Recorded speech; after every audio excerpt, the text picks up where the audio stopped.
Canon Fodder Podcast, the podcast where me and my co-host Fodder Phil will go through the best and worst movies and tell you if it's worth your time. So, grab some popcorn, grab a snack, take a swig, and we'll get into it. So, I'll introduce my co-host who I've already introduced, Fodder Phil. Say hi. Hi. And do you mean like a swig of popcorn? Is that what we're swigging on? Well, it depends what's in your popcorn, I guess. If there's a massive cock in there, then yeah, I guess you could take a good swig. I have a confession to make straight off the bat. I have been made aware by multiple people who listen to our podcast, out of the 17 subscribers we've got, that I swear an awful lot. So I am going to try and tone that down this episode. I've already kicked off by saying cock, so Yeah. we'll see how it goes. I should introduce myself. My name's Fodder Tom as well. I am also part of this podcast production. An integral part, some might say. Well, half a part, I would say. I would say that together we make a whole. So Nice, yeah. This week we are delving into something a little different. So we have finished our Indiana Jones section of the podcast, which you can go out and check in the backlog. And we are moving on to our individual franchise. This is where we will take a film that is not part of any franchise and just do a bit of a palate cleanse, so to speak. So, Phil, what film are we looking at this week? it was quite an interesting one, considering we finished with the Indiana Jones franchise. We're looking at the 1987 classic Spaceballs, Tom. Before we go into Spaceballs, we like to have a little segment where me and Phil do a bit of a catch-up. This isn't rehearsed, this isn't planned. Well, it is planned, it's part of the script, but it's not rehearsed in terms of the content, and that is called What's Canon On? So, Phil, I'm going to start with you and ask you, what's been Canon On? Oh god, yes. As you say, it's very off the cuff. So this week, I haven't been doing much. Tom will know himself. I've just been feeling really sorry for myself and battling illness. But I'm soldiering on. You know, I've got our 17 loyal subscribers. Big up subscribers. I'm probably desperate for some content now. They're missing the talent, Tom. So I'm soldiering on. I'm gonna push through this episode and get us where we need to be. What the illness has allowed me to do is binge watch. So I thought I would just do a little sidestep in terms of our content and just give you a little bit of idea of what I've been binging. Not a deep dive, but I'm curious to see if you know anything about this show, and I'll give you a little bit of a synopsis from my side of things. Totally spoiler free as well for everybody listening. So I've managed to wrap up super warm, get some shows on the go, and one that I've been trying to get around to watching, and I've managed to binge watch the whole of the first season, is the Apple original show Severance. Have you seen this, Tom? Have you heard about this? I've seen the first season of Severance, yes. Ah, well, thanks for telling us about it, because you'd never mentioned that to me before. So what spoiler free, but what's your overall opinion of that show? I did tell you about it. I told you about it multiple times, and you said you'd get round to it. In fact, I never delete my texts, so I'm pretty sure I could find a message to you that says, "Have you seen Severance?" Because there's no way I didn't say that to you. I'm gonna say that that's a lie. What's It's this? picture evidence. Hold on. Fingers on the screen right now. It's photoshopped. It's AI. It's not Why would I go this far back? 15th of September 2023. Have you watched Severance yet? Not even heard of it. One Piece question mark? What? That was... No, this is lies. This is lies. I'm going to screenshot this and it will be sent to you right now. I love this section of the podcast. Like, I love the whole podcast, but this bit really does get me going because you always drop yourself in it and I get to be the good guy. You will find a screenshot in your texts, which, as you can tell, I'm not that quick. This isn't rehearsed. I couldn't have fabricated that. So yes, I have watched season 1 of Severance. I haven't watched season 2 yet. No, I haven't watched it. I haven't finished season 2. I haven't even started season 2 properly yet. But yeah, I mean, that's fair enough. I hold my hands up, Tom. Clearly, I was more interested in One Piece at the time. You were interested in One Piece, yeah. And you completely derailed any form of recommendation I could have given you for Severance because you went, "No, I don't want to talk about your show. I want to talk about my show." Your opinion doesn't matter to me, Tom. I don't care. Exactly. Yeah. Well, I 2023 Phil was mistaken. Okay, he should have listened because it was a good show. And I think the thing that like tickled my pickle with it is, did you see the advertising campaign that Apple did I think it was in Central Station for season 2, or it might have been season 1. I'm a bit behind. I didn't know. So yeah, we're like media whores. We like anything in terms of media and anything that's a bit different, a bit out there. And it's, if you go back to episode 1, we're talking about what's canon and what we appreciate in cinema and people caring about what they're doing. And not that Apple generally do that, but in terms of the advertising campaign for this, I think what I saw was they set up like just a glass box in Central Station, and it had the cast in it, and they were just pretending to work. They were just sort of Oh, that's well freehand, cool. like yeah, it's real cool, isn't it? And for anybody who doesn't know what the show is about, we'll try and give a kind of a very brief idea now. But in terms of the advertising campaign, they'd set that up, and I found that really interesting because you could have done posters, you could have done anything. A little bit like how the Smile movie had their own sort of interesting advertising campaign as well, and little things like that just kind of pique my interest, and Yeah, they get us engaged a bit. And obviously a text from my best mate didn't matter, but one second, there's an actor in Central Park, Yeah. I'm all about this. But yeah, jokes aside, I really got into the show, and I'm curious to kind of see where it's going. I'm So good. So did you enjoy it? Yeah. yeah, I've been enjoying it. Yeah, and I was it.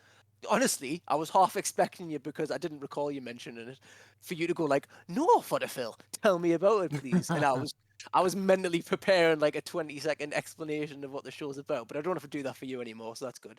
But Severance is essentially, you've got the concept of work-life balance, which is, you need to make sure that you're having a good balance between your personal time and your work time.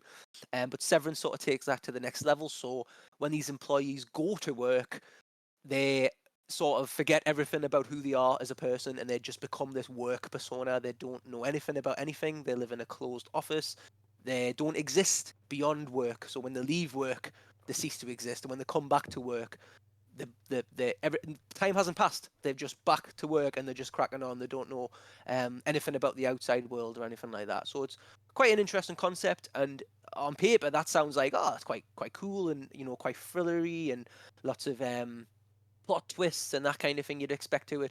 But there was one a bit of an episode, and no spoilers again, but it's quite harrowing when you think about it, because these characters don't have any sort of form of existence outside of work. So No. like that's quite scary, actually, to be like, Yeah.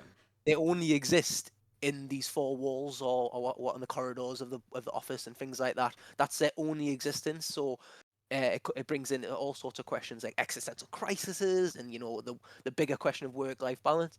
And I was like, my media mind, even in my sickness time, my media mind was running wild when I was watching, being like, all right, so like, what's the hidden tone behind this? Is it talking about work-life balance? Is it talking about AI? Is it talking about? At one point, I was thinking, is this like a metaphor for abortion? Because they seem to be talking about like the personalities, and like, people have got the right to be alive and not alive and things like that. Loads of different concepts flying around.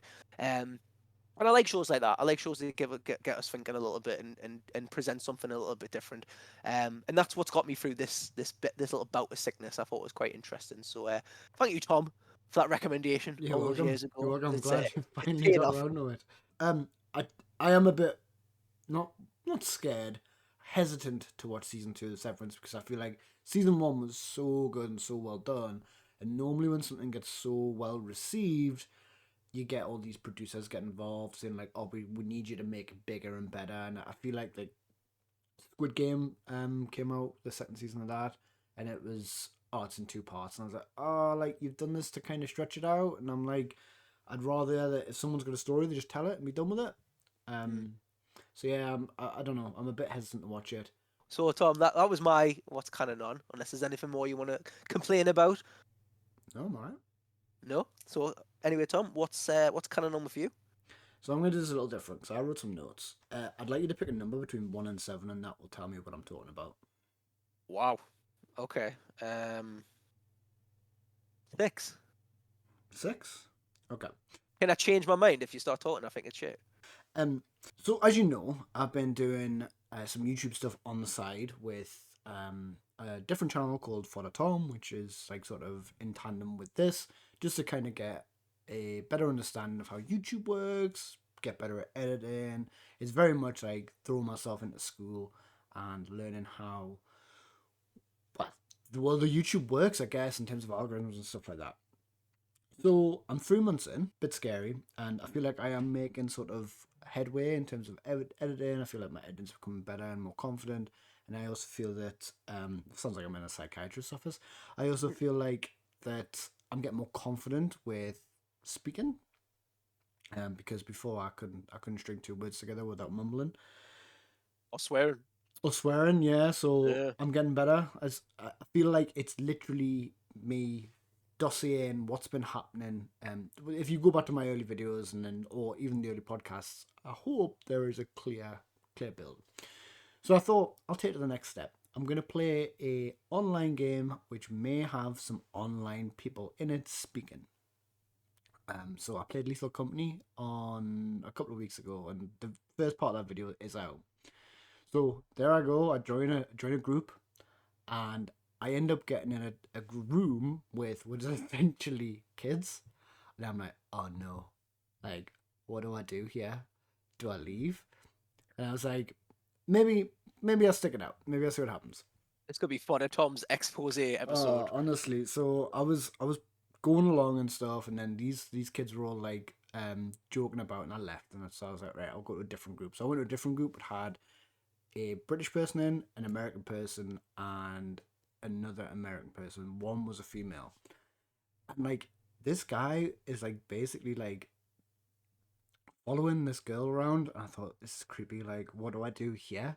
Like, this is worse than before. I probably should have just stuck with the kids. So I do the recording, like I go through it, and then I kind of get to a point where I'm like 2 hours into this recording. I'm like, the whole point of this was once I died, I was gonna end the recording. They'd be like, oh well, I died, like whatever, crack on. But it never happened. Like I never died, so like the recording just kept going. I was like, oh right, okay, I'll leave. I said, right, I'm gonna go. Bye. And then I thought about it after. I thought, oh my god, I never asked for permission to use their voices like in a recording. Like, what is the rule here? What's the law? So I went into like 6 different Reddit forums and Reddit posts, and people were like, you need to ask for permission because it's illegal to post it without it. And other people were like, nah, it's fine. People do it all the time. So honestly, I became so paranoid about this video that I had to go in and like edit the voices to make them all sound deeper and like kind of distorted. And then what happened was when I went to post it, my audio was all distorted, so it just sounded like we were all on crack.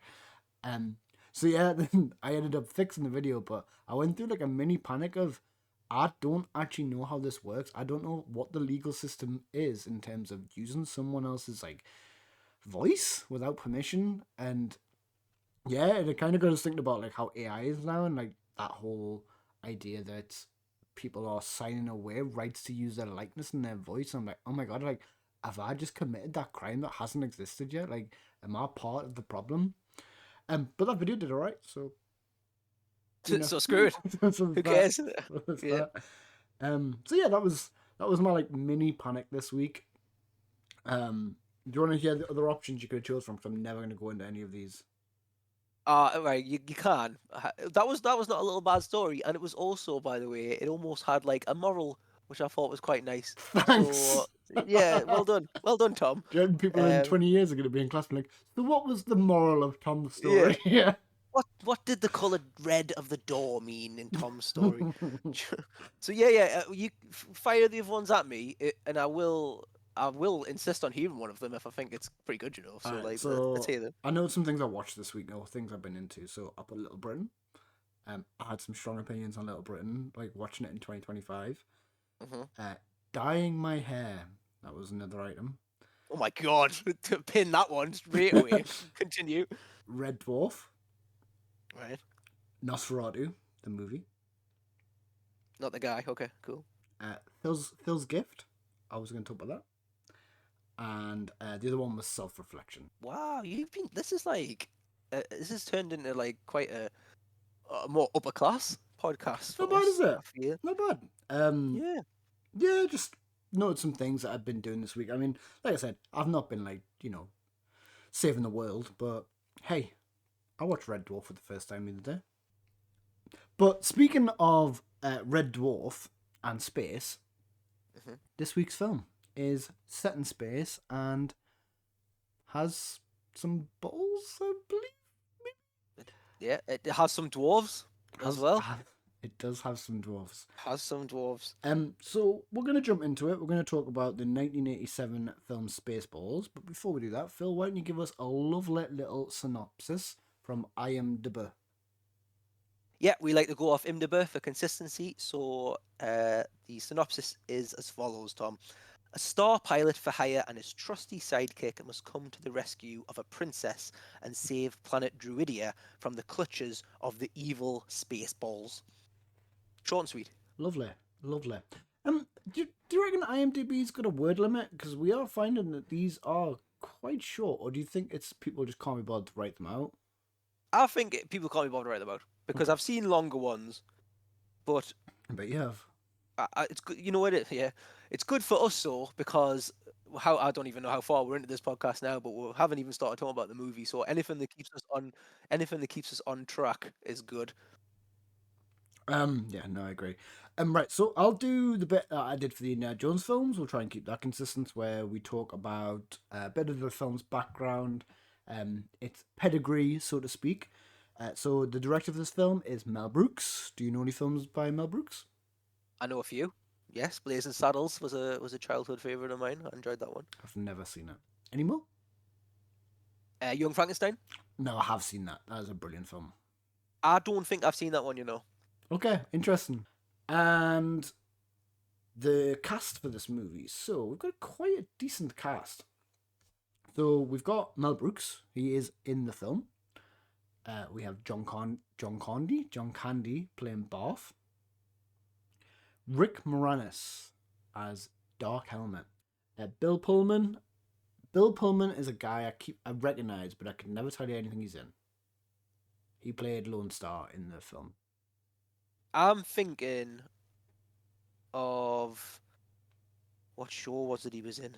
He was like the main guy in the show. Sinner, that was it. The Sinner. The detective. I've not seen that. Okay. He's also the president in Independence Day.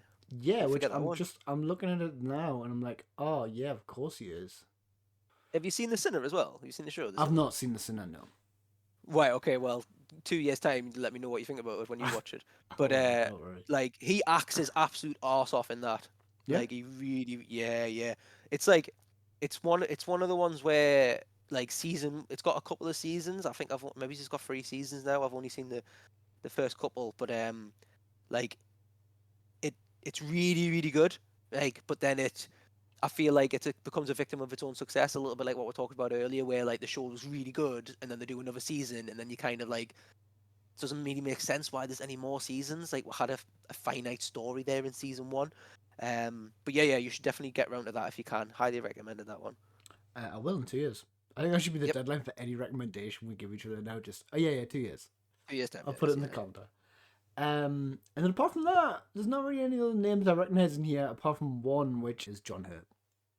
Which Yeah, he's carried on from Indiana Jones to Spaceballs. He might be has the theme. So the film is an hour and 36 minutes long. Not a very long film. no Especially when we're coming from our previous films, which were over 2 hours. This is like a nice length for a film. Well, in general. perfect length for a parody movie, I'd say. 100%. Yeah, because I think if it goes on longer, it just eats itself, and it can't get under its own feet. Did this film win any awards? I hope not, but let's see. So it won a Stinker Award for the worst picture. Oh, there we go. I mean, that's a badge of honor for a parody movie, I think. So yeah, that's a little synopsis. That's a little round robin on Spaceballs. So let's jump into the movie. How do we start? So we start with the classic trope of any Star Wars movie, which is the big words flying through space, I believe. Yeah, we do. So we get a crawl. It sets the tone straight away. It's quite tongue in cheek. Clearly parodying parodying, whatever that Whatever word word, is. yeah. A New Hope, which, yeah, I mean, I'll be honest with this film. When I put it on, I was quite nervous because I was like, I've got nothing to go off. It was almost like doing the Indiana Jones first movie again. I was like, how do I do this? How do I write this? And I felt the same going to this. I'm like, this is completely new territory because one, it's a parody, and then Yeah. two, it's a completely different film, which I've seen once or twice. And as I was getting through, I was like, oh, that's this film. So I was really nervous. So I think for the first couple of bits, I really struggled to write much. Okay. I don't know about yourself. Tell you what, I will start off with is, so we had that crawl through space with the text. Um, Obviously now we're in what, 2025. That's been done like a million times by this stage, but it would have been the first Mickey take sort of thing of Star Wars, or one of the Yeah, yeah. first. So you can't discredit it for that too much. And the gags were fine, they were funny enough. Um, but what I really, really, really liked, and this is my first like big tick in terms of I appreciate this as a bit of cinema, is it then turns into a space scene, and we'll have that ship, which is called Spaceball One, the Yep. big ship. And I'm going to open it to you first before I sort of do my little mini deep dive into it. But what's your initial thoughts on that sort of scene, Tom, with the scrolling along the side of that ship? I mean, I thought it was funny. I liked the Jaws theme. And yeah, it was clearly a parody of A New Hope. I couldn't tell you how they did it. I wasn't really thinking that, which I think is probably what you're going to jump into, like how that was shot and done. Um, because realistically, it got bigger. Like it wasn't just repeating itself in terms of what the ship looked like. The ship was changing constantly, so I assume there was some decent practical effect in there, or some effect that was not easy to pull off. But yeah, I thought it was funny. Mm. I agree. Yeah, yeah, 100%. So, um, practical effects is a big tick for me. I love anything practical effects. I'm fine with CGI as well. Like I'm not like a snob, but I really like it. It scratches my itch when somebody does really good practical effects, because I feel like it's easy enough to just throw money at something and just get the CGI in, and sometimes the CGI shit and everything else. But to do practical effects and do it really well, um, I really like that. And you're right, yeah. So I started writing down like, is it a gag already? Because it's like it seemed to go on for ages, Yeah, it did. like for ages, and then the music almost kind of kept stopping and then starting again, and I was Yeah. like, is it trying to like take the mick and be like, oh, we're still going? And I was kind of half expecting something to pop up or a guy's hand to be on screen or something like that, but it didn't happen. And really, when you look back at that scene, like that is very reminiscent of like shows like Space Odyssey and the Alien movies, where they use miniatures, and they use them really, really, really well. Yeah. Um, and this is no exception. So I did a little tiny bit of research because I was like, right, I've got to come with some little bit of ammo for this podcast, because I'm sure Tom's done plenty of research and he's got plenty of things to recommend to me, but I'm going to ignore. But uh, so that was actually a miniature that they made, and it was 17 foot long. 17 foot Wow. long. Yeah, yeah. 17 foot long. And it looked really good. Like really well made, really well done, really well filmed. And the sound was great, the music, it set the tone. Um and obviously for parody movies, like budget's usually really small.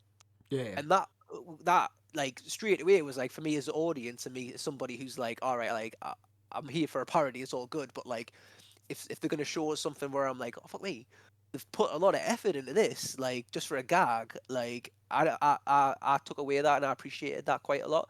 Um, So so do I thought it was. you? I was gonna say, did you know who like who helped them out with the effects? I don't, off the top of my head, I do not. So Mel Brooks reached out to George Lucas, and I might have this a bit wrong, but he basically George Lucas had was given a script and he loved it. He thought it was really funny. He told them that they were allowed to parody Star Wars as much as they wanted. However, the only rule was they weren't allowed to sell any merchandise from this film. which is quite interesting when we come onto it later. Mm. So that was the agreement, and then George Lucas even said, "Look, do you want some of our guys from the Star Wars, from Lucas Studios, like who have worked on Star Wars?" And that's how it happened. So there's some scenes in this that are deleted scenes from Star Wars. Wow, that's good. That's a nice little segue as well. That's lovely. But Yeah. So yeah. because I read that on IMDb, and like there was loads of little facts like that, and I was like, Two oh, like, seconds ago. no, it was when I was, because I was like, I did it beforehand, because like, oh, like, even though it probably spoils the film, then IMDb's normally got like spoiler tags on them, so I try and avoid them ones. But when I was reading it, I was like, oh, that's really cool. Like, I'm gonna look out for this scene. So there is a scene later on where skate pods are launching, and that's deleted scenes from Star Wars. You know, there's like, I love when you do this, because obviously I don't always pick up on the effects side of stuff. So when you bring it in, I can like retrospectively go, oh yeah, like that makes sense to like what I know. So yeah, it's cool. Yeah, but 17-foot long ship. I thought No, that it's was really good. good. That's really Yeah. good. So then, after we've introduced the ship, we go to the planet Druidia, and we meet. I think we meet the princess, Yeah, Princess Vespa, I think her name Princess is. Vespa. She's getting married to some guy who's like constantly yawning. Yeah. So like, there was some of this where I was like, if you watch films like Airplane, I think Airplane still got the most jokes per scene of any film, and 90% of them land. Whereas I feel like here, this film really didn't have everything land. It was like, it was quite like 50-50 hit or miss. And I Yeah, don't know about agreed. you, like there's just certain bits where I was like, oh, I can see why you've done that, but like it's not touched the sides on like my funny meter. Um,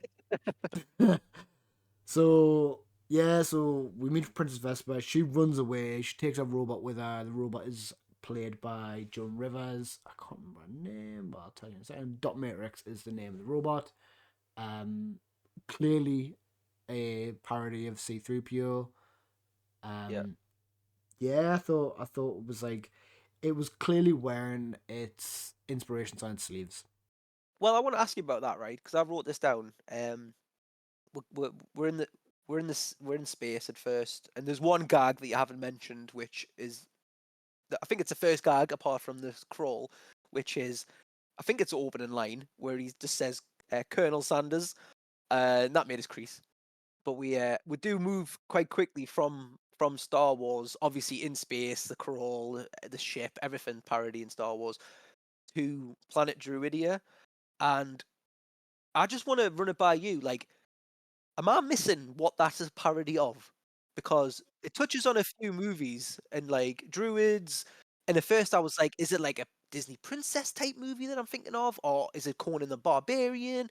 Because it was like she was just, and he was just dressed like a normal king. He didn't look particularly Yeah, it spacey. was it was quite like old fashioned Henry VIII kind of wear, wasn't it? It wasn't. Yeah. There was nothing there that was. I don't know. I don't know if it was like a parody of the parody, because it was polarizing of, oh, this is like super futuristic, but then on the planet it's like these people who are from like the medieval times. Yeah, with a robot. It was weird, um, because I thought the same thing of like, I don't understand this gag, like, because everything in this film was a gag, everything was a joke, but I think there was some that were inside jokes that us as audience members were just never getting. Because like, why was it called Planet Druidia? Like that to me, I just didn't get. So I've seen when I looked into one thing that one of the it might not be the official reason, but one of the reasons it was that I found online for that was purely so they could get a Druish gag in instead of Jewish. So yeah, that for me didn't land either, because Yeah, I don't know if that, well, it is. It's more of an American thing to like, an Hollywood thing to be like, oh, like, of course the Jewish person gets like put forward, or of course the Jewish person has got a big nose. Like, for me, like, that is such an out of time joke that it doesn't land now, because I, I mean, yeah, it just doesn't land. no. Well, it's a different time. Obviously, it wasn't Different, like it's a particularly. different time, but Yeah, I don't even think, like, is it racism? I guess it's not. It's like intolerance, isn't it? It's being yeah, it's intolerant of others, prejudice. but Yeah.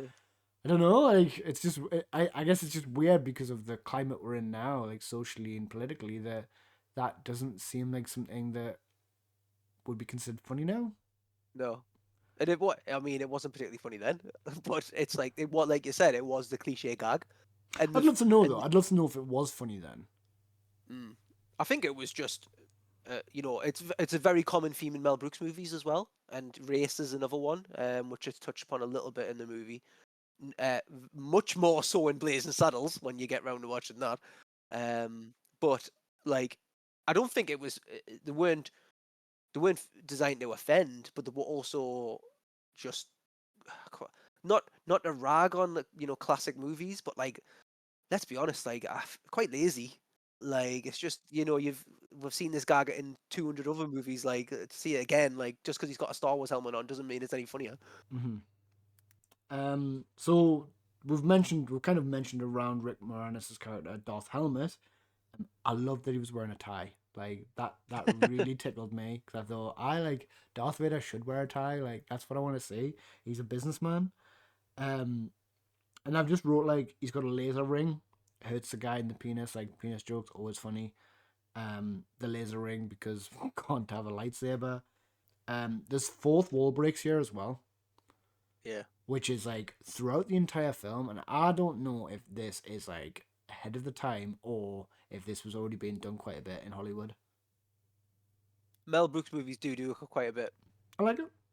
I like fourth wall breaks, and I like when they're done well. I mean, obviously today's standard is Deadpool, isn't it? That's the fourth wall break that everyone's used to. Whereas I think this one, I think it does it quite clever in terms of again a later scene where they're watching the movie. I thought that was really good. Yeah, I'd like to know if that one. We're getting ahead of ourselves here, but if that was that them acting in front of a clip, or were they feeding the clip back into them, feeding the video back in, and they were just doing it at the same time? I wasn't sure, and I haven't researched into that. If you get what I'm trying to say. No, I get what you're saying. I never really Yeah. thought about it because obviously today you could just CGI that back It would in. just green Yeah, screen it. exactly. Like, No, it's interesting to think about actually how was that done. yeah. We'll get to it when we'll get to it. So yeah, we meet the crew of Spaceballs 1. He keeps shooting people in the penis with lasers. You keep saying in the penis, Tom, but it's not in the penis. It's in the balls. Is it? Hence the name of the movie. So, is there anything else you want to talk about with our introduction to Darth Helmet or Colonel Sanders? No, I think we've covered it all, and we've just clarified that where he's hitting people, so that's good. So now we come into like the story, which is Vesper's run away. The king, I believe he's a king, needs someone to bring him back, and that's literally the film. It is the first bit of Star Wars because that is what they do. They go and rescue the princess. So we're introduced to Barf, played by John Candy. And we're introduced to Lone Star. So I missed that his name was Lone Star for a little while. I thought the ship was called Lone Star. Yeah. It wasn't quite clear. What were your thoughts on Barf? Okay. So this might make or break our friendship. Okay. Okay. So I'm pretty sure if we went back and listened to some previous clips where we talked about in the last episode where we talked about Spaceballs and you mentioned like John Candy and you get really excited about it. And if I'm honest, John Candy brings absolutely nothing to this movie. Yeah, and I agree. he's just a name. I didn't laugh at probably anything that was said. And obviously the character is just a parody of Chewbacca. Yeah. And the makeup is fine because it's budget and everything like that. There's no I don't need a like Step Brothers. I don't need like a hyper realistic Chewbacca mask in my movie and things like that. But I didn't get it. I didn't get why. Like, if that was a selling point of the movie, like I think it missed it for me. I didn't get anything out of it. Yeah, so I think I was excited because I remember John Candy being quite funny, and then watching this back, I was like, like, yeah, like I remember him being like half man, half dog. He's a Mog. he's his own best friend. Like I did kind of like have a little inside chuckle when Yeah, he said his yeah. own best friend. But apart from that, you're right. Like his character was just there. You know what I mean? Mm. And but can you say that apart from Darth Helmet? I mean, was there anyone else who really was like the shining star of this film? Well, no, I mean Mel Brooks maybe, but to be honest, Is but which no, you character? Which character did you? as the well, yeah, probably the president Yeah, I thought the as the president was president. good. The president was really good. Yoga again didn't really get it. Mm. I liked the merchandising thing because, and that kind of goes back to our conversation earlier about like Squid Game and stuff like that. How like people start chasing the money. Like this film is basically just taking the mick out of everyone doing that by saying, "Oh, look, we've got merchandise. Like here you go. Like get this, get that, get your t-shirts." It's all merchandise from here on out. It almost holds a mirror up to Hollywood back then, which is 10 times worse now. Mm. So I found that quite good. I did enjoy them gags. Yeah, it's a shame though. Like I don't like. Obviously, John Candy's like a childhood favorite star. Like I'm not saying anything bad about him, but I don't. I didn't get any like. I don't. I feel like the movie could have been just the same without John Candy in it. Yeah, Like when I no, think I of like agree. Cool Runnings, I'm like, no, like he is the guy in Cool Runnings. Like yes, but when I think of this movie, I'm like, I don't think he needed to be there. To be honest, like, And what were your thoughts on Lone Star? I liked the fact that it was seemed to be an Indiana Jones parody straight I away. thought that. Yeah, I thought I the thought same that was thing. funny. Yeah, I thought that was funny. Because we just got off the back of the Indiana Jones podcast, which everybody should go back and listen to if they haven't. Way. Um, and the fact he's in like a flannel shirt, and just like little daft things like that, like enough for us to be like, oh yeah, I get it, it's a gag, like it's all a joke. Um, but yeah, I thought it was good. What was your thoughts on Lone Star? I thought he was a serviceable main character. Like I think everyone in this is serviceable apart from Rick Moranis, who I think is putting a decent shift in, and it's only because like it might be maybe in prejudice because I'm keen on Rick Moranis, so I think I found some of his stuff better than everyone else's, but I think everyone else just kind of came in, did their job, went home. And then we meet Pizza the Hut. So Pizza the Hut. I'll Yeah. watch this with my partner, right? And when Pizza the Hut came on, and he said his name was Pizza the Hut, she could not stop laughing. Like, she was in bits over this Pizza the Hut character because she's just funny, so funny. Um, and I was laughing at her laughing, but when I saw that thing, I was like, that's disgusting. Like, it's really turning my stomach. Yeah, it was good. I enjoyed it. I I thought liked like, I liked how it yeah. was done, but like when I could see like the inside of its mouth, I was like, "Oh, this is horrible." And I was just thinking of all that pizza that he was covered in. Like, nah, What about the other guy that just started licking him as well, which was yeah, that very through his strange. like Yeah, that whole scene. I was like, um, I get why it was funny, but I found it disgusting and disturbing. yeah. It was very disgusting and disturbing. Very, but at the same time, like an obvious gag, and also done quite well as Yeah, well. and I Like, think I think the beats from Pizza the Hut and Lone Star are very like pretty much beat for beat with A New Hope.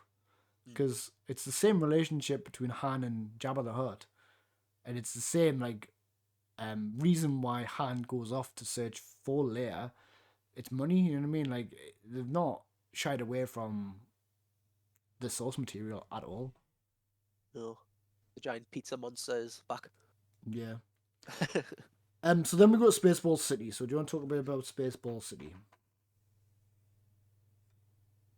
Which is just Washington DC, I think. It Which is.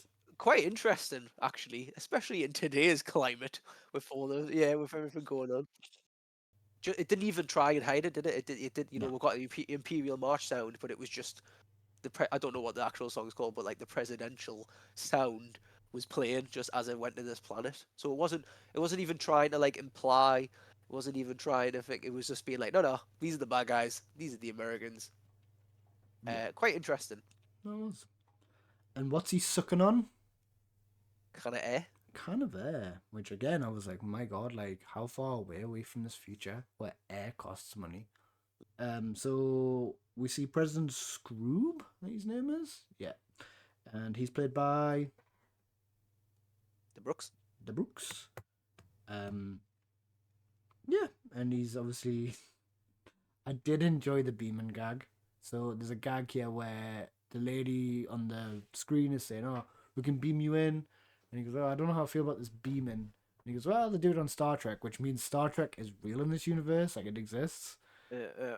And then he gets beamed and he's back to front. But my partner pointed out that his hands were the right way around, and I was like, "Oh, you've ruined it for us. You've took this away from us."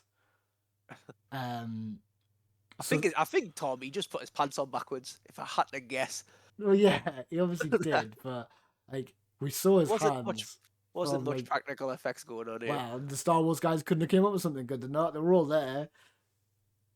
They're busy making a 17-foot ship. So then they beam him back, and then it turns out that actually he just had to go in the next room. Like, Yeah.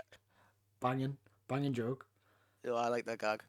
So there's a lot of Star Trek gags here, which if you haven't seen Star Wars, if you're not a sci-fi fan, or if you are, if you've dabbled, but this is back in the day where things aren't on demand, so if you've missed it, you've missed it. Who's this film for? What's your favourite thing to say?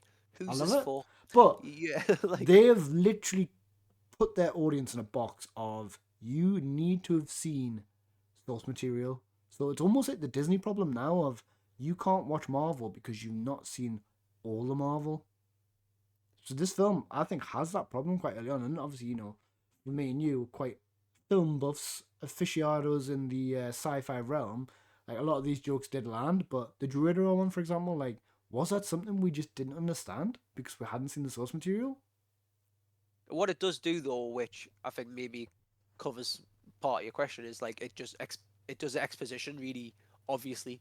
So like Mel Brooks literally says, "Oh, they did it in Star Trek," Yeah. and even at the start of the movie, he's like, "Oh, right, so we need to do this to get this and do the princess," and then they even turn to the camera and they go, "To get all that," like so it's like. So yeah, like you're right. If you haven't been to the cinema to watch those, and VHS is not readily available everywhere for everybody, it would have been more difficult. But I think they do those things To in cover such it a up. way to try it to be like, you can get in on this gag because I'm gonna tell you this is the gag. Yeah, and like, You're right. You make an interesting point though. It does well, because land like totally differently in Pizza today's audience. Pizza the Hut, would that joke still land if you don't know who Jabba the Hutt is? Funnily enough, like Jabba the Hutt went through about 3 different designs before he looked like the slug monster. Yeah, true. Like originally he was just a guy in a suit. If you watch the originals, like he's just a guy in a suit. Just like I said, I do love that question. I think that's the question that I'm gonna ask every time on this podcast. Like, who is this for? Like, what is the audience? Who's this for? And then we have Lone Star go and intercept Vespa's ship before Spaceballs can get it, and the radar gets jammed. How does the radar get jammed? With a big old jar of jam, Tom. Big jar jam. Yep. And then we get Wonderful. Perfect. oh, it's class. Like, Yeah, wonderful. literal jokes, amazing. I love it. And then Michael Winslow does his sound effects. I wasn't quite sure if it was him until they took the communication off him, and he was still speaking like he was speaking to a radio.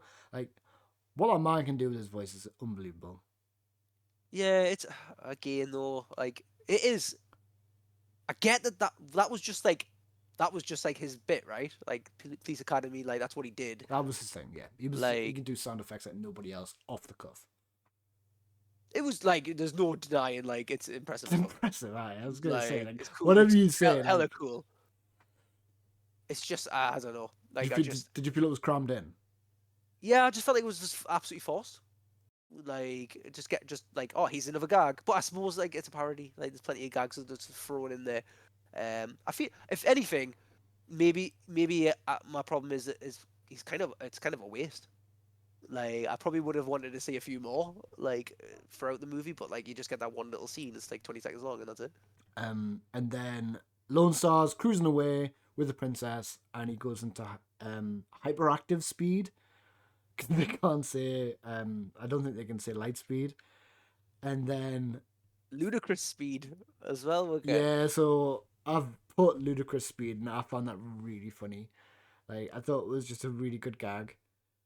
Because At first, right, I was like, "Is that the rapper? Like, what's going on?" Like, yeah, so and then Colonel Sanders says we can't do ludicrous. It's too much, and he goes, "What's the matter, Colonel Sanders? Chicken." Like yeah, unbelievable joke. So then, so they crash land on like a Tatooine type planet. yep.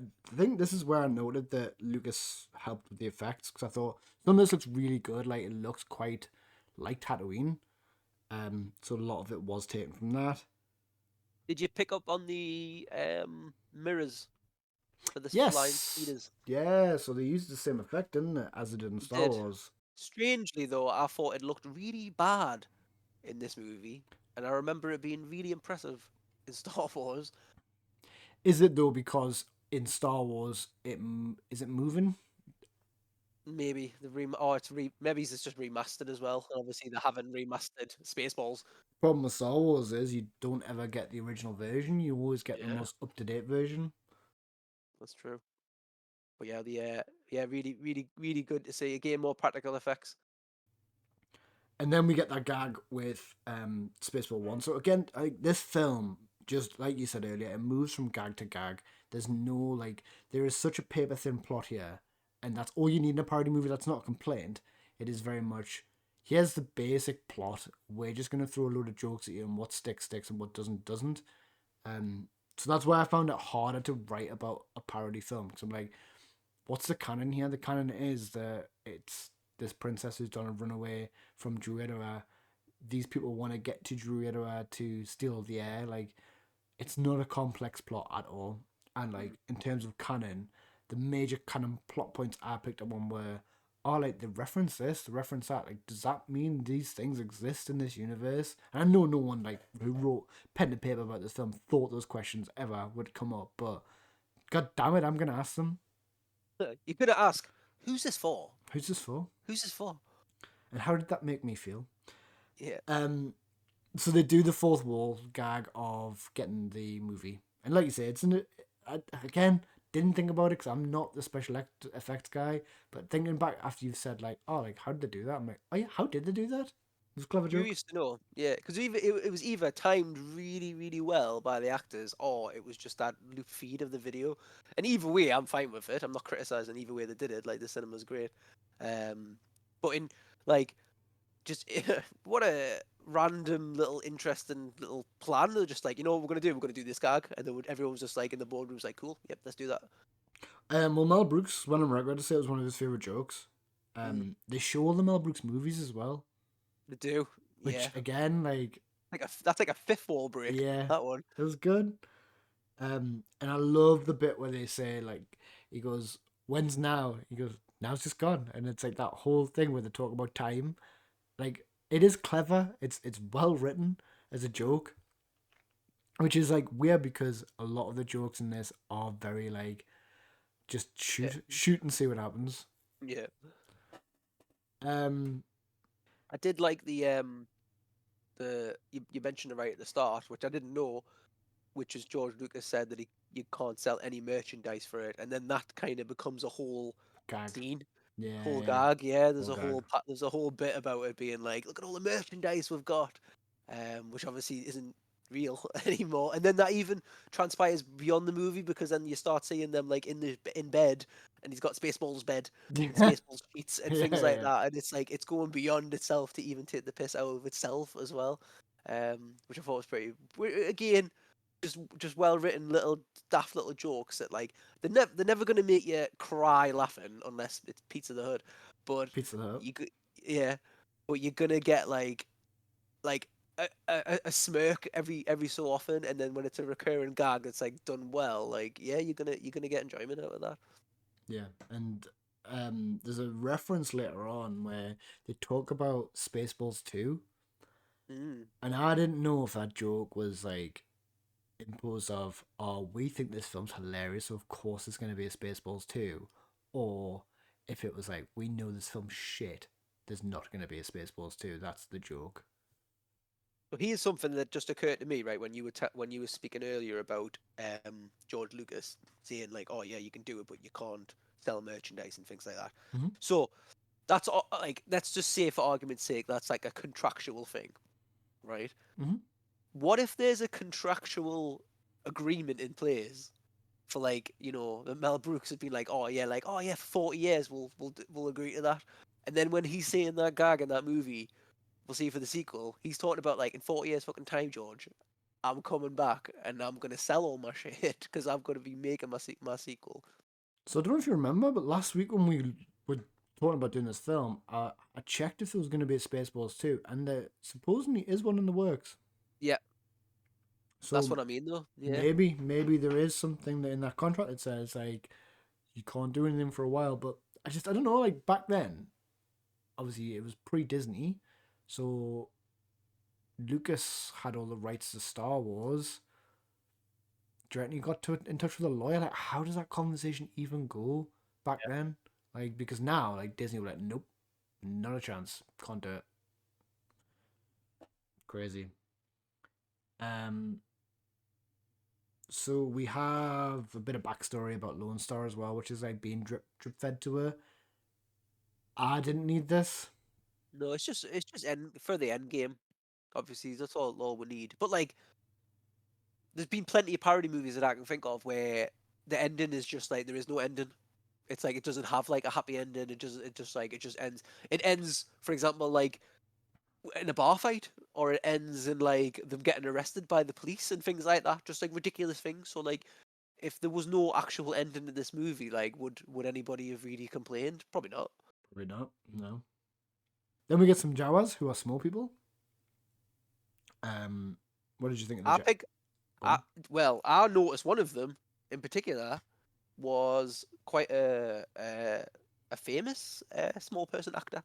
Was it Warwick Davis? It wasn't Warwick Davis. I Is he don't. even in this? I don't think he's in Well, it. I don't know. He's quite a famous small actor. That's the only famous small actor I know. You know, Me, Myself, and Irene. It's the first movie I can think of that he's in. It's Tony Cox. Is that his name?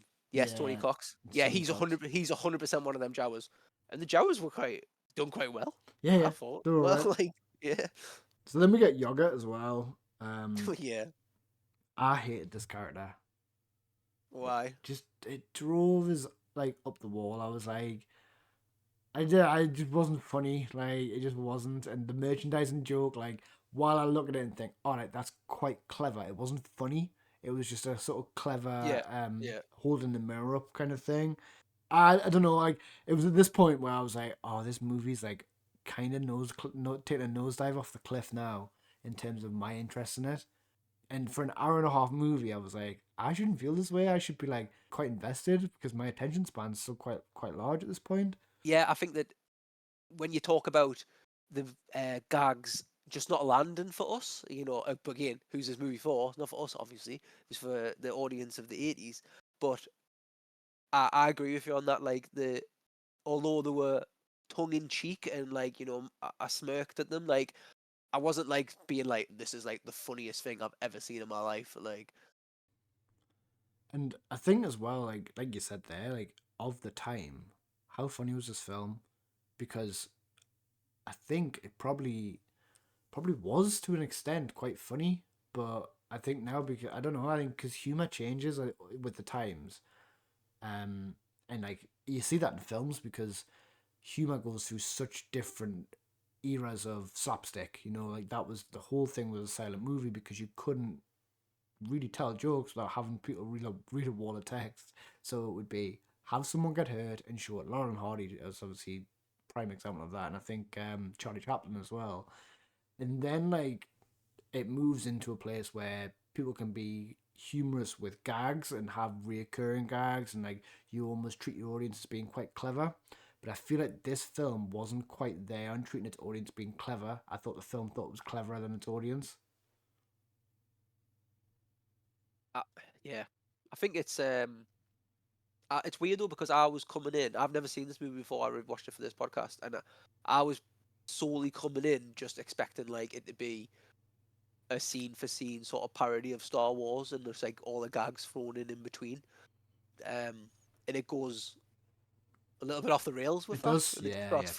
throwing in gags left, right, and centre, and some of them are funnier than others, but it's just so discombobulated that like it's hard to kind of even process what you've been watching, I think. Yeah, and I think that is part of the problem I came across as well, that the film just felt fractured because it was trying to land its joke, but there was no tying up things. It was just jump, jump, jump, jump, jump, because we need to get these jokes in because this one's funny, this one's funny. It's almost like someone showing you pictures of when they've been on holiday. It's like, now we're here, now we're here, now we're here. And I'm like, yeah, but like, how'd you get there? Like, how have we got here? Tell me your journey.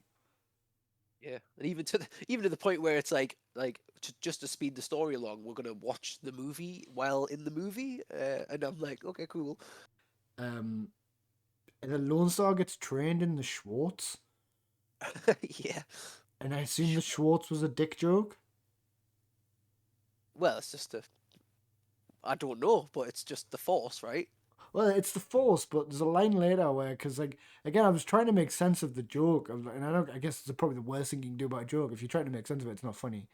Yeah. Um, but Darth Helmet says, your Schwartz is bigger than mine." Like, so I was like, "Oh, it's a penis thing. That's what we're talking about here." But I think it was just a funny word that was being like associated with different things. Yeah. So I put, can anyone be trained in the Schwartz? Like, is that a thing that anyone can learn? Because it's not like he was a Jedi. It was just like, oh, like, you're a prince. That's what you're born from. But also, do you want to learn how to use the Schwartz? And I felt like that was so, like, it just came out of nowhere, and we just have to kind of get on board with it because the film's not got much time left in it. It was when he was in that scene that there was little subtle hints to Conan the Barbarian, but I Mhm. felt like that was almost like Conan the Barbarian. There's some quite like specific scenes in Conan the Barbarian, maybe Conan the Barbarian 2, that I was like, that just looks like that's what the parody in here. Um, but they didn't say it. And with other ones, they actively said like Yeah. Star Trek and things like that. And I was like, am I just looking too much into that? Um, or is it just like that whole genre, that sort of like fantasy genre, and it's just they're not looking for a specific one. And like even the way he dressed as well, like obviously he was a Yoda parody, but he was also dressed like Magic Man in those type of movies as well. Bizarre. And I have put as a good point, and I feel like I've been slagging the film off. And that's not the case. Like, I did enjoy my time with the film. I just think that when I was really deep diving into it, I really struggled to feel like I was the audience for this film. I felt like I was almost like there was a joke happening and I was the only one not laughing. Like, it was weird. But I did find the music was really good. So we see the princess get captured by Darth Helmet, and they basically do a hostage situation where they say to the king, "We're going to replace our nose to make her have the old Jew nose." And I was like, "What the fuck?" Yeah, Like, yeah, yeah. More Jew jokes, yeah. yeah, more Jew jokes. So then what they do is they get the code from him for the lock, which is 1, 2, 3, 4, 5, and then they turn the TV off, which I really like this show. I love stuff that plays around with the idea of film, and I thought that their way of breaking the fourth wall, I think it was really well done. I think it was generally like them having fun with the movie. Like, oh, like what if we turn the camera off, or what if we just watch the film to move the plot along? Like, I did really like these jokes. I thought they were good. And then we have the rescue scene where it's almost like a play for play of Star Wars again. Back on track, back on the Star Wars theme. I like the bit where the knocked out the guards, and then later on the guards turn up, and one of them goes, "They stole our uniform," and then the other one goes, "Yeah, they kicked their asses." I was Yeah. like, "That, yeah, this is good." Like, yeah, And so they then chase them down, and it's stunt doubles. yeah, yeah. We also get a gag which goes full circle back to the start where Mel Brooks' character, the president, is running to the sort of command center, and then he says, "The ship's too big. If I walk, the movie will be over." And I was like, "That's wonderful." Yeah, Like tying it's us good. straight back into that 17-foot thing right at the start, which I quite liked. And then they do the again coming back to that ship. it does like a transformation Yeah. sequence, which actually I quite enjoyed. Like I really enjoyed it, I and did. then it turns into the maid with a giant vacuum cleaner. Also, just yes, that's what I expect of this movie. So I'm all on board with that. The Mega Maid. Mega maid. Yeah. Um, and they start sucking the air out of Truedia, which I was like, I forgot this was even the thing. Like we were wanting all the air to put in cans. Does Lone Star switches it off, right? Uses the Schwartz. Yeah. And then does he go inside the Mega Maid? And is it to put it on self destruct? Is that the plot? Yeah. Okay. He has to go. He goes in through the ear of the And Mega yeah. maid. And then Lone Star and Darth Helmet fight. Yeah. What were your thoughts on the fight? So I couldn't at first. I was like, oh, they're just holding lightsabers, but then it became apparent to us that it was like an extension of the ring. Yeah. But then I was like, right, have they just like edited that over the top? And are these? Do they not have anything in the hands, and they're just waving the empty fists around? 100%. Like And it, I froze frame some of it, and the lightsaber was like off a couple of times on the hands. yeah, but I think in fairness, like in terms of choreography, we're not looking for like world's best choreography. It's a parody movie here. It was no But episode 1 where they fight Darth Maul. well, it was no episode one, the original, when in the corridor either. It was probably better than that. Yeah, it's true. Yeah, but they were like, it was actually done pretty all right. But yeah, weird that they kept that gag going with the, maybe it was a George Lucas agreement again, but like they kept that gag going with like the ring's gonna get really long and be my sword penis thing, Yeah. but it's also a gun, but it's also a ring, like a bit all over the place. But Yeah. it's we're in parody land. It can be whatever it wants. But I thought it was quite choreographed quite well in terms of what it was supposed to be, and also weird that if they were just waving the fists around, like they did it, like the actors did it quite actually pretty good, like Convincingly. Yeah, it It was was quite convincing convincing. enough. And then doesn't Darth Helmet like hit one of the camera crew? Yeah, kills a member of the crew. Yeah. And then he comes to Lone Star and says, "Oh, well, like looks like you've learned well." And he goes to shake his hand, takes the ring off him. Like that popped me. Like I don't know why, but when he says, "I can't believe you fell for that," what's with you, man? Like I found it really funny. Mm. And then does does Lone Star knock him into the button, the self-destruct button? Yeah, he uses the Schwartz to bring his mirror over and deflects That's the it. Yeah, blast back at yeah. him. And then we get a music number, and yeah, it is. This is a banger. And it's just it was absolute pandemonium on the ship. I liked it, and I think even the guys who were playing the drums, like when they were taking the mic with like the Space Odyssey drums, they even got it out of a pod. It was good. Yeah, and the bear. The There's bear, a bear there. there was a bear there, and like I I don't said, know why. this was a scene where the escape pod shot was recycled from old Star Wars footage, which was good. Which you can see it looking back. You can see 100%. that little bit of quality in it. But there was little bits of quality throughout the whole movie as well, so it didn't look out of place either, which was quite nice. So like, that's like as well, like that's just to bring the conversation back to the plot here, like that we're trying to find, like that's like maybe 75% the way through the movie, Ooh, and there's still like yeah. a resolution we're looking for here that So hasn't yeah, really and paid like off yet. at this point, I was like, I'm done. Like, mint, we're done. Yeah, And then when it keeps going, I'm like, what's happening? And where we're again, going. for Yeah, an what's hour and a happening? half movie, I was like, oh, this has definitely been an hour and a half now. And I think there's another like 15 minutes left. And I was like, oh my God, like, I need out of this film now. And I know that sounds awful. It sounds like I'm going to absolutely give it a terrible rating, but it was just because I was gagged out. Yeah. So we go to a diner. But two, I was waiting for this, right? Did you spot the Millennium Falcon in the car park? I didn't Okay, spot there was the a Millennium Falcon in the car park. How did he get away with that?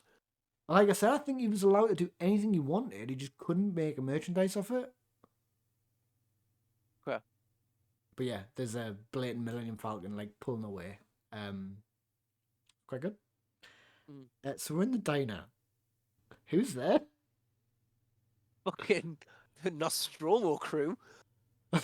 Well, I don't know if you can call them the Where- Nostromo crew, the Tesco version Yeah. of the Nostromo crew, plus which John Hurt. I think is one of the funniest gags in the fucking film. Because I was like, at first I was like, hold on, is that the actual actors? Yeah. And then I saw the Sigourney Weaver. I was like, that's not Sigourney Weaver. No. Fine.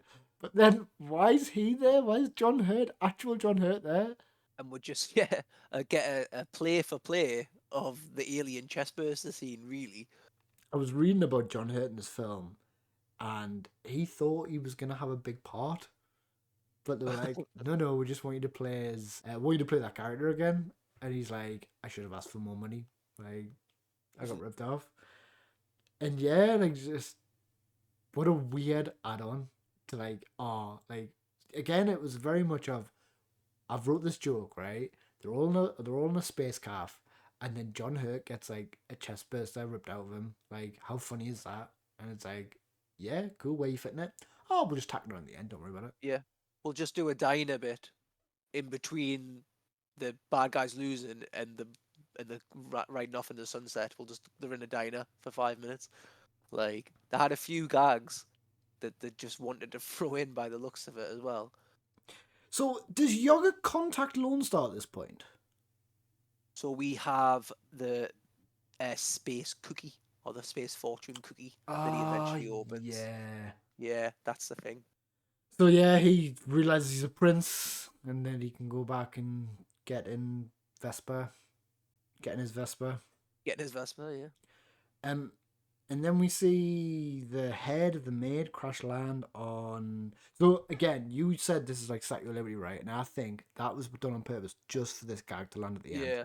That's the only reason why it was that shape. Back in the day, that was probably hilarious, but because we have seen this joke so many times, parodied in so many different ways, it's just we're so jaded by that kind of joke. Yeah. It's hard. It's really hard, isn't it? It's really hard to look back at a movie like that and be like, "Oh, these jokes are shit," because like we are like 40 years of the same joke.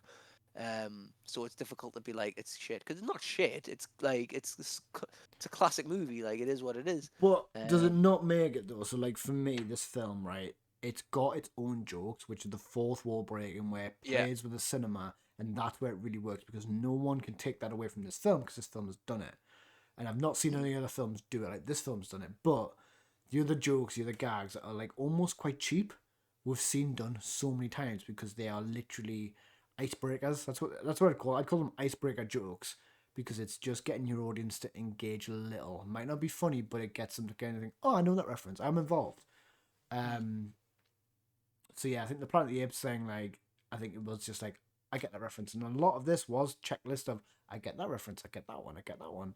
And that's why I started to think, like, if you've not seen these films, you haven't got an idea where the sources are coming from, like, you are lost. Yeah. Well, it's like Alien. Like, that's a classic example, like a perfect example, because and like straight away I was like, me and you were like, oh my god, like, I didn't even know they were in this movie. I didn't even know they did the whole musical little number with the chest burster. But as soon as I saw them, I was like, oh my god, I know where this is going. But if I hadn't known those things, because obviously Alien's like a horror movie. It's not necessarily strictly sci-fi. Some people don't watch it on purpose because they don't want to. They only want to watch sci-fi. But they know of Alien, so they get the gag still, but they're not the target audience for it. So then Lone Star goes back and interrupts the wedding. The priest has a bit of a meltdown. And then the film ends with them getting married. Film ends, yep. A welcome end, I'd say. It was. I felt bad that I felt that way, but I was like, actually, like, no, like, I know that Mel Brooks has got better caliber of film in him. Like, 'cause I know that Young Frankenstein's a banger of a movie. The producers, I love the producers. I think it's so good. Not your cup of tea, it's a musical, unfortunately. What were your thoughts, Phil? Give us your overall thoughts. I think we're very much on the same page. This is a safe space, this podcast. Everybody's entitled to their opinion, and I'm sure there'll be plenty of people out there that listen and absolutely think Spaceballs is a great movie because it was, in your words, Tom, who's it for? It's for them. Yeah. But yeah, I think for me, even though like I'm like a huge Star Wars fan, including the originals. Like even if I'd watched this as a kid, I still don't think I would have enjoyed it in the same as the intended audience for it. Cool. So yeah, I've put like funny in places. And I think as I've established quite naturally in this podcast, I found it funnier when it did its own thing. Again, coming out of this, like I've had to remind myself of what happens in the film. Like I could still tell you to this day like what happened in the Indiana Jones films, but this film I was like, oh yeah, there's something about air and there's a princess and stuff like, and that's because you could write probably 2 lines, as someone did on IMDb, about what the plot of this film is. Did you like? I understand that like a couple of gags are funny. Did you laugh out loud at any point, apart The from laughing with your partner? the Colonel Sanders chicken joke I did. Yeah. Okay. I laughed quite hard at that one. Um, that was about it. Yeah, I'm struggling to think if I actually lolled at any point. I still had a good time. I think I lolled. I Like, don't think I yeah. lamowed. I think I lolled, not lamowed. Wow, Lamoud. Um, You didn't ruffle. I definitely didn't ruffle. Okay, so with that, we will talk about the ranking of this film. So how it's going to work, and I thought I'm going to run this past you. I thought for every one we do that is a one-off, it would have its own chart, and the one-offs would all be like not ranked against each other, but just in comparison where they fall on our ranking chart, which is S, A, B, C, D, and F. Yep, sounds good. I like it. Cool. Yep. Shoot, give me your ranking. I'm gonna keep it short and sweet. I think I'm gonna stick with what I think's the right thing for me with this one and not sugarcoat it. I'm gonna say D. Okay. I think it fits. It's to put it in A, B, and C. I think I have to actually be like it was worth your time. I don't think it There's was. also S as well. Don't even joke. S for Spaceballs is not happening. It is definitely on the lower end. You know what it is? I'm not, probably because there's that nostalgia reference, and because there's enough merit in there of its own, like Star Wars jokes and things like that. Like, I don't want to say it's like never ever watch it, but I I know there's bigger and better things out there for this genre, and particularly for Mel Brooks. So I think I'm happy with D for myself. What about you, Tom? Where do you think? So I had C minus, which is us on the same vein. I feel like that the film was overall, the length makes it an okay time. If this film had been any longer, I would have knocked it down like hard. But I think the film's length is fine. It's free on YouTube, so that kind of gives it a little point. I feel that a lot of the jokes would, if someone younger than us by, I'd probably say 5 years, watch this, I don't know how much it would land. Yeah. I think we are literally only able to get some of these references because we grew up when media wasn't as accessible, and it was very much like you just watched stuff on TV because it's all that was on. I liked the fourth wall jokes. I liked the unique jokes. But yeah, I think there wasn't enough here for me to be like, oh, like these are really good jokes. They're clever, but they are just crowbarred in. So with that, Like, go on. maybe it's I was gonna say. Maybe it's like because we've talked about how it feels all discombobulated, and I think maybe that's like maybe it should be like a TV special type movie. Yeah, This I'd where you agree. shouldn't you're not looking for cinema here. You're not looking for a movie per se, but like if this was on the telly and you were watching it, and it was like had adverts in between and things like that, like it might land a bit better because it wouldn't feel as discombobulated because you're gonna Or get even, gags, running gags and stuff, and it would probably fit a lot better. A little bit like even yeah, even if they like parodied Star Trek in the TV show, where it was like a season, 6 episodes, where they did different things, and they could yeah, put those gags in and centralize the whole thing around that gag. yeah. I Yeah. wonder if it ever did get aired in America as as like a TV. Had to have been. I'm sure I Yeah, watched it on TV. Not that I'm in America, but like you know what I mean. yeah, or in 1978, but you It's know. true. So with that, then do we go D plus? Split the middle. Yeah, I'm happy with D plus. D plus it is. Cool. Give me the D, Tom. Give you the D plus. Um, So with that, do you want to talk about a potential Scream? A potential what? Scream. What does that mean? Oh, right. I'm with you. I understand. Fuck my He n- life. he nodded knowingly. So, I wasn't sure if we were gonna get a Wilhelm scream. I know a Wilhelm scream sounds a little bit like this. But I do think we got one. Tom, did you hear any Wilhelm screams in this movie? I did. Yeah, I did. I was the same boat. I didn't think we would get one. And then when it happened, I was like, oh, and I had to like write the number one down to indicate that there was one. There was one. Yes. You have any idea timescale wise where you think it might have This is fell? gonna be Or so hard because I've wrote a note saying the last, like after the destruction, this film drags. So I've got a feeling there's 15 minutes of there, and this happens in them rescuing the princess. They start shooting, and they shoot one of the guards, and the guard goes like does the scream, which sounds like yeah, this. Um, I'm just gonna keep putting it in. So I think that is close to the hour mark. I'm gonna go an hour 8. you were you kept talking and you ruined it for yourself. It is almost exactly on the hour mark. Is It's that okay? 1 hour and 1 minute, but a really good paying attention for that I one. And you're hate right. how you knock us down here because I feel like 7 minutes out isn't that far. You're like you're miles off. You could drive a No, bus through that gap. you could 7 minute gap is like you could get half a Star Wars movie in that. You could get 20 gags in this movie in that time, Tom. Come on now. But yeah, no, good ear.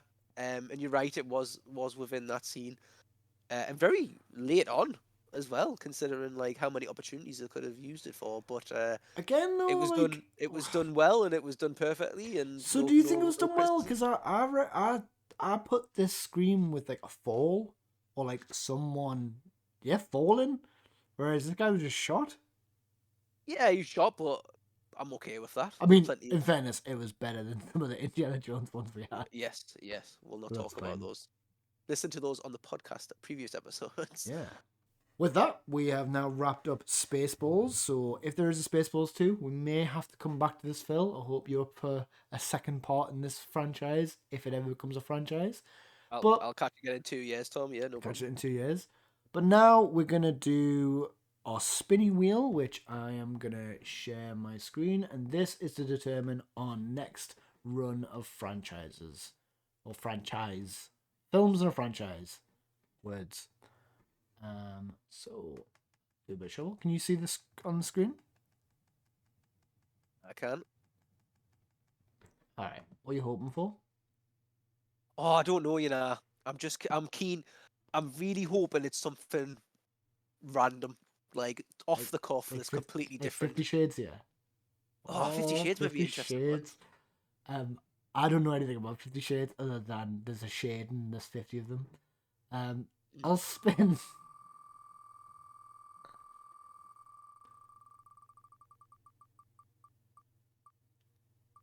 Oh, interesting. Good timing once again. So this might mean then we need to watch the final part of this franchise. So for those who haven't actually got the video up, apologies. The film that has been chosen is 28 days later, weeks later, years later. So 28 days came out in 2001. 28 weeks. I think that might have been like 2010. And then 28 years comes out this year. Which means Phil, we might actually have to go to the cinema to watch this with a notepad and pen. That could be good. When did you last watch the 28 franchise? So I remember watching 28 Days Later when it first came out back in the day when I rented it. Mm-hmm. And there's a couple of interestingly enough, going back to the last episode, I'm pretty sure there's a scene in 28 Days Later where he's just eating Maltesers. And I was like, that's fine. I can survive the zombie apocalypse. And I remember watching it with my dad, but my dad being like, oh, you'd be all right. And I'm like, yeah, I would, Dad. I kill zombies and eat Maltesers all day. So I've got some quite fond memories of it. I do think, though, maybe it's a few years ago, I tried to rewatch it. And I don't think it went very well. I think I couldn't get into it for the second time. So I'm curious to see what I actually feel like. Obviously, we'll commit to it. We'll always go in with all of these shows, all these movies with an open mind. So I'm curious to see what my critical eye thinks of it when I go through it. What Interesting. about you, Tom? Are you all up to speed with the 28 Days franchise these days? So I've watched 28 Days quite a bit. I've not seen it for a while, but I have watched 28 Weeks like last year, and I watched Mm. it with my youngest. I remember the second time being a lot better than the first time. I remember the first time watching it back in the day when people would share around dodgy copies on a DVD. That's how I watched it. So it was like fuzzy, like the sound was all over, and I thought this film's rubbish. So yeah, 28 Weeks. I remember quite a bit because I've seen it recently. 28 Days. I remember fondly, but I haven't seen it in a while. Cillian Murphy's in that film, Mm. and so's Christopher Eccleston. He's the bad guy. Yes. Aye. Yeah, But yes, very interesting. I'm keen to see where we go with this one. cool. So yeah, if you are interested in 28 Days, or if you're not interested and you've never heard of 28 Days Later, join us in a couple of weeks and you will be able to actually hear our thoughts. Be good if you can watch along and then you can have your own thoughts, put some comments in, send an email. Phil's going to tell you how you can do all of that right now. Yes, he is. So thanks for listening, everybody. Please give us a like, subscribe, or follow, and yeah, give as Tom said, give us a comment. Engagement's what we're looking for with this. We're keen to hear everybody's opinion, and if you disagree with us, all the better. I'd love to argue with some strangers over the internet. No, I'm only joking. We're here to find anybody who loves Canon, anybody who loves cinema, and to get that bit of engagement and build that bit of community up. So with that in mind. Please have a look for us on YouTube. You can find us under the handle at Canon Fodder Podcast. You can find us on TikTok. If you prefer little 30-second, minute bite-sized funny chunks with some top quality, hilarious memes and editing thrown in there as well, you can find us on TikTok. You can also see us on Reddit if you look for the Canon Fodder Podcast. And if you want to drop us an email as well, if there's anything you don't want to commit to a comment, but you'd like us to have a read of it and feature on the podcast in future episodes, you can send us an email. You can just send an email to the Canon Fodder letter P, at gmail.com. So please reach out to us. Please kind of get engaged, and we'll look forward to seeing you next time. Yeah. Also to add on to that, we are on Spotify as well, and I've started to put the video version of the podcast on Spotify. So if you're not committed to YouTube because of all the adverts, but you've got a Spotify subscription, you can watch the video over there as well, so no one gets left out. We're all inclusive here, Tom. All inclusive. But yeah, thanks for listening, everyone, and we'll catch you in the next one. Bye.